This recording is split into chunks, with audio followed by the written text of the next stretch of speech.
పదే జగన్మోహన్ రెడ్డి గారు ప్రతి సభలోనూ ఒక ముఖ్యమంత్రి స్థాయిలో ఉండే వ్యక్తి పవన్ కళ్యాణ్ ఉద్దేశించి కారులను మార్చినట్టు పెళ్ళాలను మారుస్తాడు, 3 పెళ్ళిళ్ళు 4 పెళ్ళిళ్ళు అంటూ బహిరంగ వ్యాఖ్యలు చేయటం అనేది అవతల వ్యక్తికి సింపతి తెచ్చిపెడుతుంది, నీ మీద నెగిటివిటీ తెచ్చిపెడుతుంది. పైగా సీఎం స్థాయిలో ఉన్న వ్యక్తి బహిరంగంగా అలా మాట్లాడొచ్చా? అది పవన్ కళ్యాణ్ ప్లస్ అయింది కదా. డెఫినెట్గా ప్లస్ అయింది.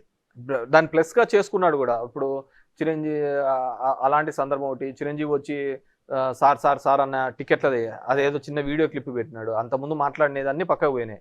ఆ క్లిప్నే చూసి మా అన్నని ఇట్లా అంటారు ఇదంటారు.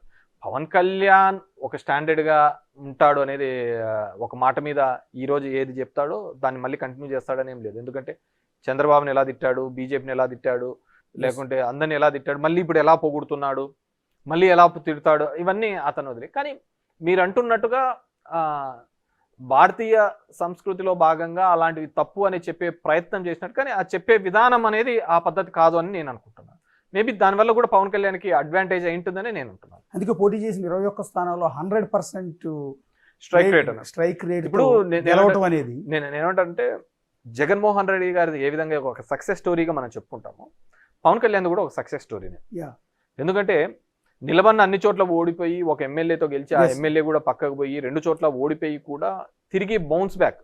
సరే అతను ఏదో నా వ్యూహం నాకు ఉంటుందన్నాడు, సరే అతనిలాగా ఎవడు మాట్లాడలేదులే, అంటే కులాల పరంగా కానీ మతాల పరంగా అంత ఓపెన్గా మాట్లాడి నా కులం నాతో ఉండాలా అనే మనం.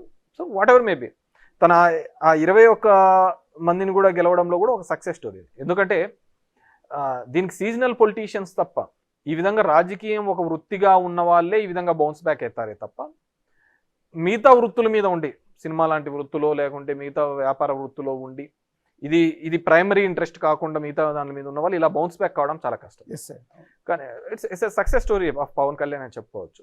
అండ్ ఆ 21 కూడా చాలా స్ట్రాటజికల్గా తీసుకున్నాడు, సక్సెస్ చూపించినాడు. సో భవిష్యత్తులో బేసిక్గా ప్రశ్నిస్తామని పెట్టిన పార్టీ అది పోయింది, తర్వాత ముఖ్యమంత్రి అనే పార్టీ అది వెళ్ళిపోయింది, ఇప్పుడు సపోర్టివ్ పార్టీగా డిప్యూటీ సీఎంగా ఆయన ఉంటున్నాడు.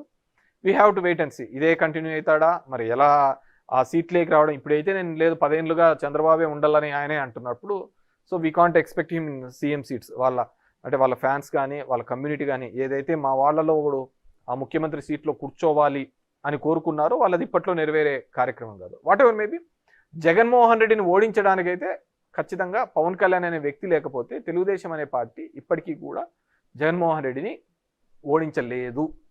40 సంవత్సరాల Telugu Desam party minus Pawan equal to 0 అంతే, దాంట్లో వేరేది లేదు. భవిష్యత్తులో పవన్ కళ్యాణ్ చంద్రబాబు కలిసి ఇదే విధంగా వెళ్తారనుకుంటున్నారు? అంటే 15 ఏళ్ల పాటు ఉంటామని చెప్తున్నారులే, కానీ రాజకీయ నాయకులు అనే నేను ఇంతకుముందు అన్నప్పుడు కుటుంబంలో ఉన్న వాళ్ళే ఆత్మలు పరమాత్మలు అనే వాళ్ళే వెళ్ళిపోయిన తర్వాత ఈ బాంధవ్యాలు బంధుత్వాలు ఏం కలుస్తాయి? అదే నేను అంటుంది, ఎవరికైనా రాజకీయాల్లో డైనమిక్స్ మారుతూ ఉంటాయండి. సో ఇతను ఇప్పుడు మొట్టమొదటిసారి పవర్ చూశాడు. సో ఆ పవర్ చూడాలి అని తన ఫ్యాన్స్ కానీ తన కమ్యూనిటీ వాళ్ళు కానీ కోరుకుంటున్నప్పుడు ఆ విధమైన అడుగులు వేయచ్చు. బీజేపీ ఉన్నప్పుడు ఏదైనా జరుగుతుందండి. షిండే అనుకున్నారా అక్కడ అవుతాడని చెప్పేసి చేసినారు కదా. సో బీజేపీ అనేది ఒక కొత్త ఒరబడిని తీసుకొని రావడం జరిగింది. రాజకీయాల్లో ఒక 3 వ్యవస్థలతో మనం ఎట్లాంటి క్రీడనైనా ఆడుకోవచ్చు, ఎలాంటి రాజకీయ క్రీడనైనా ఆడుకోవచ్చు అనేది బీజేపీ సక్సెస్ఫుల్ ఫార్ములాతో నిరూపించింది. ఈవీఎంస్ మీద నేను మాట్లాడుతున్నప్పుడు కానీ దీనిలో మాట్లాడుతున్నప్పుడు ఇప్పుడు మహారాష్ట్ర ఎలక్షన్ చూసాం.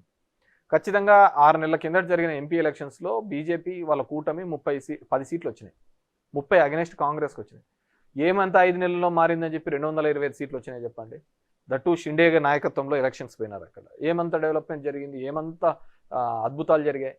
So there is some manipulation is going on. ఎందుకంటే నేనేమని నమ్ముతానంటే ఈ ఫోన్ అనేది ట్యాప్ చేయాలనుకున్నప్పుడు ఆ మిషనరీ ట్యాప్ చేయడం అనేది పెద్ద విషయం కాదు.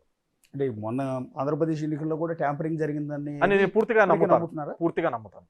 అలా నమ్మకపోతే సుప్రీంకోర్టు ఇచ్చిన గైడ్లైన్స్ ప్రకారం ఎస్ఓపి కౌంటింగ్ చేయాలి, ఈవీఎంలు అనేది కౌంట్ చేయాలి అని ఇచ్చినప్పుడు దానిలో ఎంత ఉండాలి అనేది వీళ్ళు ఆ పద్ధతి కాకుండా మొత్తం అదంతా 0 చేసి మళ్ళీ ఓట్లన్నీ వేయించి అవి ఎంచుతామనే పద్ధతికి ఇప్పుడు వాళ్ళు కొత్త ఎస్ఓపి తీసుకొని వచ్చినారు, స్టాండర్డ్ ఆపరేటింగ్ ప్రొసీజర్స్.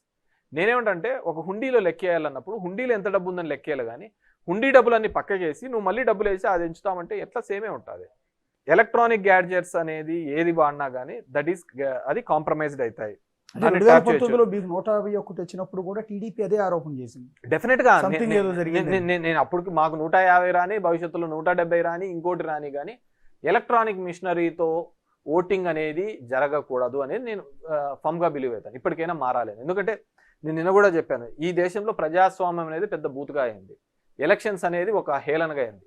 ఎప్పుడో టీఎన్ శేషన్ కాలంలో మనం చూసాం ఎలక్షన్ కమిషన్ కంటే అంత రైట్స్ ఉంటాయి, అంత పవర్స్ ఉంటాయని. ఎందుకంటే నేను కూడా చెప్తున్నాను, ఇప్పుడు 94లో మా నాన్న ఇండిపెండెంట్గా నిలబడినప్పుడు 500తో ఓడిపోయినప్పుడు మేము రిగ్గింగ్ చేసుకున్నాం. 99లో రిగ్గింగ్ చేసుకున్నాం. ఆ రోజు పేపర్ మీద ఉంది కాబట్టి రిగ్గింగ్ చేసుకుంటున్నాం. ఇప్పుడు మారింది, టెక్నాలజీ మారింది, ఈవీఎంస్తో రిగ్గింగ్ జరుగుతున్నాయి. అంతకంటే వేరేది ఏంది కానీ లేదు. 75 సంవత్సరాల మన ఇండిపెండెన్స్ అవ్వచ్చు, రాజ్యాంగం వచ్చినా కానీ ఇప్పటికీ కూడా చట్టాలు ఎప్పుడూ కూడా అధికారంలో ఉన్న వాళ్ళకి అది చుట్టంగానే ఉంది తప్ప ఎక్కడే కానీ రియల్గా నడుస్తోంది అనేది ఎక్కడా కానీ జరగటం లేదు. నేను దాని మీద స్టిక్ అయి ఉంటాను. అసలు ఓకే, ఇప్పుడు మీ కాన్స్టిట్యున్సీ వద్దాం. ఇప్పుడు మీ ఓటమి సత్యకుమార్ మీద కాకుండా పరిటాల శ్రీరామ్ మీద అయి ఉంటే బాగుండేది అని అనిపించింది ఎప్పుడన్నా? ఎవరి మీద ఓటమి రాకూడదనే కోరుకుంటాము. దానికి అంటే ఓడిపోవటం అనేది ముందు వచ్చిన సత్యకుమార్ ఏ దెబ్బ అయితే వాంతో కొట్టించుకున్నా, ఈయంతో కొట్టించుకున్నా ఒకటే దెబ్బలే కదా పడేది. అలానే కదా నేను అనేది. బేసిక్గా ఒక రాజకీయాల్లో మీరు ఇంతకుముందు అన్నట్టుగా ఎందుకు నిస్తేజపన్నారు, ఎందుకు అంటే అరే నేను 5 ఏళ్ళు 6 ఏళ్ళు అంటే నాకు మొదటి నుంచి కూడా నా ధర్మవరం నియోజకవర్గంలో, సరే ఇప్పుడు సోషల్ మీడియాలో వచ్చి గుడ్ మార్నింగ్ అనేది తెలిసిండొచ్చు, కానీ నేను 2008 నుంచి తీసుకొని వచ్చి ధర్మవరం నియోజకవర్గంలో జరిగిన ప్రతి అభివృద్ధికి కూడా కారణం నేను. మీరు ఎక్కడైనా ఏదైనా చూసుకోండి, అది నా పేరు మీదనే ఉంటుంది, నేను చేసిన అభివృద్ధి. కానీ సరే అంటే నా సొంత డబ్బులేం కదా, ప్రభుత్వం నుంచి తీసుకొని వచ్చి ఒక వారధిగా నేను పనిచేసినాను. ప్రజలకు అందుబాటులో ఉన్నాను. ఎన్నో అలిగేషన్స్, ఎన్నో తిట్లు, అనవసరమైనవి అన్నీ భరించి అన్నీ చేసి ప్రజలకు అందుబాటులో ఉండి ఒక పేదవాడికి ఏ కష్టం వచ్చినా, ఇప్పుడు నేను 27,000 ఇండ్లు మిగతాదంతా సెంటు కట్టించిన, నేను 2 సెంట్లు ఇచ్చిన. అన్ని చేసిన తర్వాత ఎవరో ఒక 2.5 నెలకు వచ్చి అతను ముఖ్య ఎవరు తెలుదు, మొహం ఎవరు తెలుదు, ఎలా ఉంటాడు తెలుదు, అతని ఆలోచన విధానం తెలుదు, అతను చేసిన మంచి ఎందుకు చేయడం తెలుదు, ఊరికనే ఒక హైప్ మీద 2.5 సంవత్సరాలు మా కులమనో లేకుంటే ఇంకోటనో ఓట్లు వేసి గెలిపిస్తే ఇంకా మనం పని చేయడం వల్ల ఏం ఉపయోగం అనేది నన్ను నిజంగా చాలా బాధించింది. 4 పిల్లలా? పెద్ద పాప ఎవరు? ఎంతరా నీ వయసు? 7. నెక్స్ట్ పాప ఎవరు? నీకెంత? 5. 3 ఏళ్ళ పాప ఎవరు? 3 ఏళ్ళు. సంవత్సరం పాప ఇది ఉయ్యాల్లో ఉందా? ఇప్పటికైనా యుద్ధం ఆగిందా లేదా? కుటుంబాన్ని అంతా వదిలిపెట్టి ఇప్పుడు నేను బయటికి కనపడేంత వరకు నేను తిరుగుతున్నాను. నా వైఫ్ తిరిగింటుంది, ఒక 2-3 సార్లు తిరిగింటుంది టౌన్ అంతా. మా తమ్ముడు తిరిగింటాడు, ఒక 3-4 సార్లు తిరిగింటాడు. ఏ కష్టం వచ్చినా ఎంత అంటే అంత డబ్బులు ఇచ్చింటాడు. పిల్లల చదువు కోసం కష్టం ఉన్న ప్రతి చోట కూడా సాయం చేసింటాడు. సరే ఇప్పుడు కొత్తగా వచ్చినాడు కదా, చూడండి అతన్ని కూడా చూడండి, 2 నాళ్ళు ఏం తప్పు ఉంది. అతను చూసిన తర్వాత నాకు కూడా టైం దొరికింది నా ఫ్యామిలీతో స్పెండ్ చేసుకోవడానికి, నాకున్న చిన్న కోరికలు తీర్చుకోవడానికి. నీకు కోరికలు తీర్చుకొని వస్తాను. పార్టీ ఆదేశించిన కార్యక్రమాలన్నీ పార్టిసిపేట్ చేస్తా పోతాం. మేబీ నేను భవిష్యత్తులో కూడా ఆ విధంగా గుడ్ మార్నింగ్ అనే కార్యక్రమం పేరు మీద నేను అంతగా కూడా తిరగలేనేమో. ఇంట్రెస్ట్ పోతుంది కదా ఆటోమేటిక్గా. ఇంత కష్టపడినా కానీ లాస్ట్ వచ్చే ఎవడో గాలికి అట్లా గెలిచిపోతా అంటే మనకేముంటుంది, ఆ రోజు మనం గాలి ఎట్లా వస్తే అట్లా చూద్దాంలే అనే పద్ధతికి వస్తుంది. కానీ డెఫినెట్ గా మా పార్టీ తరఫున కావచ్చు, ప్రజల తరఫున కాబట్టి ఏ కష్టం వచ్చినా కానీ డెఫినెట్ గా నిలబడతాను. ఎందుకంటే నాకు ఇంకో వృత్తి తెలియదు, నాకు ఇంకో విద్య తెలియదు.